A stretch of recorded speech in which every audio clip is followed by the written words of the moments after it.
আমি হারানো বেদনাটা কত কষ্ট। এর মানে স্বাধীনতা যুদ্ধেরও 1.5 বছর 2.5 বছর আগে ওনার হাজবেন্ড মারা গেছে। যদি যাইতো বাড়ি তাহলে মাটি থাকতো। আসসালামু আলাইকুম দর্শক মন্ডলী, আমি এখন অবস্থান করছি মানিকগঞ্জ জেলা হরিরামপুর থানা ধুলছড়া ইউনিয়নে। আজকে আমরা বর্তমান আসছি যে আপনাদেরকে ধুলছড়া গ্রামের যে নদী ভাঙা বা বাড়িঘরগুলো আছে তাদের কিছু মানে বাড়িঘর বা নদীর পাড়ে থাকে যারা কিভাবে থাকে, তাদের কি কি সমস্যা আছে, এই সমস্যা নিয়ে আলোচনা করব। আপনার ভিডিওটা যদি ভালো লাগে অবশ্যই লাইক কমেন্ট দিয়ে পাশে থাকবেন। আপনারা দেখতে পাচ্ছেন যে সোজা একটা রাস্তা চলে গেছে, পায়ে হাঁটার রাস্তা। এই রাস্তাটা বৃষ্টি নামলে পরে প্রচুর পরিমাণ কাদা হয়। আর যদি আপনাদের বাম সাইড দিয়ে দেখাই, বাম সাইড দেখতে পারবেন বিশাল বড় পদ্মা নদী। পদ্মা নদীর দেখেন এই মাথা থেকে ওই মাথা পর্যন্ত কিছু দেখা যায় না। মাঝে মাঝে দেখা যাচ্ছে যে বড় বড় স্টিমার গুলা যাচ্ছে, বড় বড় মাছ ধরার নৌকা গুলা যাচ্ছে। আর এই পাশে দেখতে পাচ্ছেন যে বালু খনন করার জন্য যে ট্রলার গুলা থাকে বা ডেজার বলে আর কি, এই ডেজার আছে নদী পাড় দিয়ে। তা এখান থেকে বালু নিয়ে বিভিন্ন জায়গায় সেল করে বা বিভিন্ন জায়গা ভরাট করে। আর এই সোজা রাস্তাটা যে কত দূর গেছে মানে নদীর পাড় দিয়ে বলতে পারবো না, কিন্তু আমরা চেষ্টা করব যে এদিকে যারা থাকে বা তাদের সাথে কথা বলার জন্য। আর এদিকটা দেখেন যে এখনো আমরা 2026 সালেও এসে দেখা যায় যে মা বোনেরা এরা গরুর গবাদি পশুর জন্য ঘাস কাটতেছে। আর ওই আর এক বোন দেখা যায় গোসল করতে পদ্মা নদীতে আসছে। আর একটা চাচা ওই যে কলস নিয়ে যাচ্ছে ভাবতেন কি দুধ নিতে গেছে, না এরা সম্ভবত রান্না করার জন্য পানি নিয়ে যাচ্ছে। হ্যাঁ চাচা এদিকে আসেন। এখনো তারা এই 2026 সালেও সে রান্না করার জন্য এই পদ্মা নদী থেকে তারা পানি নিয়ে বাড়ির রান্না করার কাজে ব্যবহার করে। নদীতে গোসল করতে আসছেন, ভয় করে না? না ভয় করে আর করে না, ভয় করে না। এই কুমুর টুমুর আছে নাকি? আবার কুমির কথা শুনছি ওই ভিতরে ছিল, পদ্মায় শুনেন নাই? ও আচ্ছা, এটা কি এই বছরই শুনছেন? গত বছরই শুনলেন যে ওইখানে কুমুর আছে ধুলছড়া? ওই গ্রামের নাম কি? এই গ্রামের নাম নীলগ্রাম। নীলগ্রামে শুনছে। আচ্ছা কুমুর আছে। আচ্ছা কাকা, আপনি এই যে এখানে গোসল করে আসছেন, বাড়িতে গোসল করার ব্যবস্থা নাই? বাড়িতে এমনি টিউবওয়েল আছে, আমরা টিউবওয়েল করি না এখানে করি। টিউবওয়েল করেন না কেন? টিউবওয়েল করি না, যার ইচ্ছা মতো। যার ইচ্ছা মতো করে, কত টিউবওয়েল করে, কত পদ্মা নদীর কাছে। আচ্ছা পদ্মা নদীতে করে না। আচ্ছা এই যে আপনার দেখলাম এই যে কিছু ভাইয়ের আছে দেখলাম পানি নিয়ে গোসল শেষে কলস পেতে পানি নিয়ে যাইতেছে, এই পানিটা কেন নিতেছে? এই পানি রান্না করার জন্য। ও পানি রান্না করার জন্য। ও আচ্ছা এটা কি মানে ওই টিউবওয়েল পানিতে রান্না হয় না? হয় না, কারণ সব বাড়ি তো আর্সেনিক মুক্ত। আর্সেনিক মুক্ত। আচ্ছা আপনার বাড়ি কোথায়? আমার বাড়ি এই নীলগ্রাম। আগে আপনার বাড়ি কি আগে নীলগ্রামই ছিল না অন্য কোথাও ছিল? আগে ধুলছড়া ছিল। ধুলছড়া কোথায় ছিল বাড়ি আপনার? এক বছর করে কি আপনি শান্তি পাইছেন? শান্তি লাগে না? আচ্ছা কাকা তো ভালো থাকে না? বাড়ি করছে তো চাচার জন্য সবাই দোয়া করবেন, ভালো থাকেন সবাই। যে একটা বোতলে অনেক সুন্দর পদ্মা নদীর মাছ, এই মাছটা কিন্তু কোনো জাল বা কোনো ফাঁদ পাতা মাছ ধরার ফাঁদ দিয়ে ধরা হয় নাই। তারা কিন্তু এই মাছগুলা ধরছে মানে ডুব পেরে হাত দেয়। দেখছেন কতটা দক্ষতা হলে সে এই মাছগুলো শিকার করা যায়। এবং খুব পদ্মা নদীর মাছ, খুব সুন্দর মাছ, চিংড়ি মাছ আছে। কি মাছ আছে এখানে? বাইলা চিংড়ি আর আচ্ছা আড্ডি বলতে পারবো না। অনেক সুন্দর মাছ। যারা পদ্মা নদী মাছ খেতে চান অবশ্যই আসতে হবে সকালবেলা। ওই পাশে একটা ঘাট আছে ধুলছড়া, এই মাছ কিনে নিয়ে যেতে পারবে। গ্রাম বাংলার অপরণ দৃশ্য।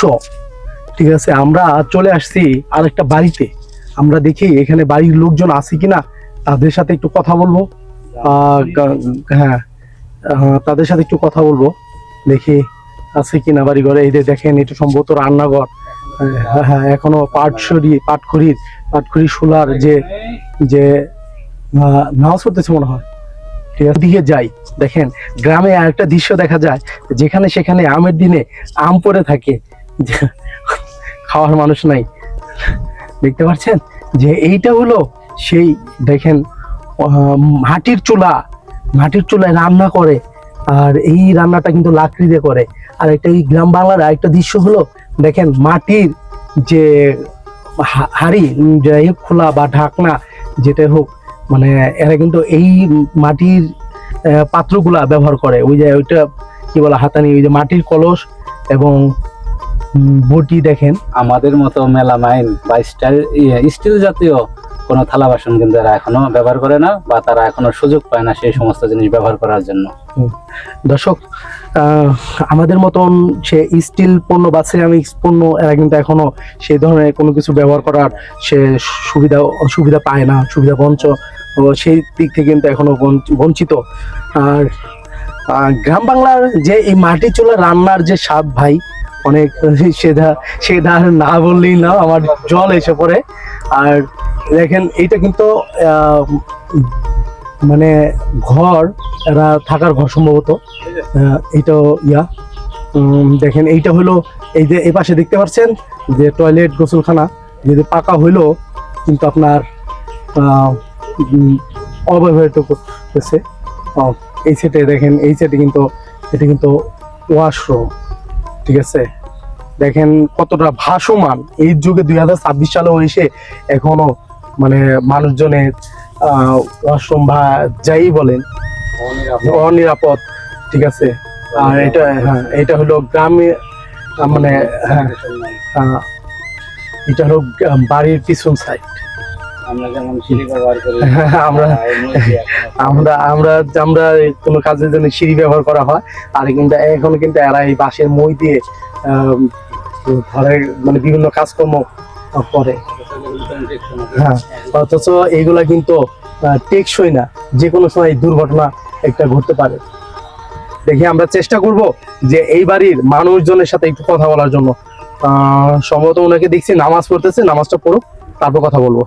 আমি হারানো বেদনাটা কত কষ্ট, এর মানে স্বাধীনতা যুদ্ধেরও 1.5 বছর 2.5 বছর আগে ওনার হাজবেন্ড মারা গেছে, সেই থেকে তিনি একা, একটা সন্তান হয়েছে 1 বছরে, সেই সন্তানকে বুকে নিয়ে সে বেঁচে আসলো। আজ সেই সন্তানও তাকে দেখে না।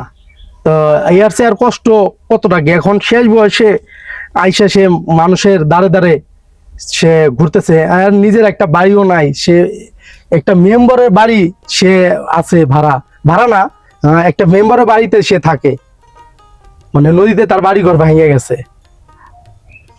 এর চেয়ে আর কষ্ট আর কি বলার। এই যে একটু নুন যদি না থাকে, চারটা মরিচ যদি না থাকে, লক্ষ্য নাই দেখে এর বাড়ি 4টা মরিচ আনো আছে না, কত সময় আনা করে না, করদার করে নাই, কেউই নাই। আসসালামু আলাইকুম, ওয়ালাইকুম আসসালাম। কেমন আছেন? আছি ভালোই। ভালোই আছেন? আচ্ছা, আল্লাহ ভালোই রাখছে। আচ্ছা, এই যে এত বড় বাড়ি, এই বাড়িতে আপনি একা থাকেন, ভয় করে না? ভয় করলে থাকা পারতাম না, আমার তো কোনো যাইবার জায়গা নাই। কেন, আপনার ছেলে মেয়ে আপনি নাই? আমার মেয়ে নাই, আমার ওই এক ছেলে। ছেলে বিয়ে করে নাই? আল্লাহর মা ছেলে বিয়ে করছে, ছেলে আমার নাতি বাইরে থাকে, তার হাতে আমার হাতে যোগাযোগ নাই। ছেলের সাথে ছেলে আসে না? আমার ছেলে আসে, কিন্তু আপনি ছেলের সাথে নাতির যোগাযোগ নাই? যোগাযোগ নাই। ছেলে নাতি বিয়ে করছে, নাতি বের ফুলা ছেলে হয়েছে, এক ছেলে হয়েছে, 10-11 মাস হইলো। আপনি এই দিনকাল কেমন কাটাচ্ছেন এখন? দিনকাল এই যে এও যা দেয় তাই, এই যে রোজার মাসে কটা চাল ডাল অনেক কিছু দিছে। ওই মামুদ খা হে দিছে, আরো মানুষের দিছে। আপনার নিজের বাড়ি না, আমার বাড়ি পর্দায় নিয়ে গেছে। আপনার নিজে বাড়ি এটা না, আমার নিজে, আমার শাস্তু দেওর লাগে। এই যে শাহিন মেম্বারের আপনার এই যে সর্বনাশা পদ্মায় কত মানুষের জীবন, মানে কত মানুষের বাড়ি ঘর যে তার বুকে নিয়ে গেছে। উইরা যদি যাইতো আবারে তাহলে মাটি থাকতো। মাটি থাক আমার এখন খুবই মনে হতো তার বিষয়ে, কারণ তার বাড়িঘর থাকতেও সে এখন আমরা এখন খুবই মানে ইতে আছি, মর্মাহত আছি যে তার এই বাড়িঘর থাকতো, এই বাড়িঘর তার না, কিন্তু অথচ সে একা একাই জীবন যাপন করছে। ঠিক আছে, তা ভালো থাকে।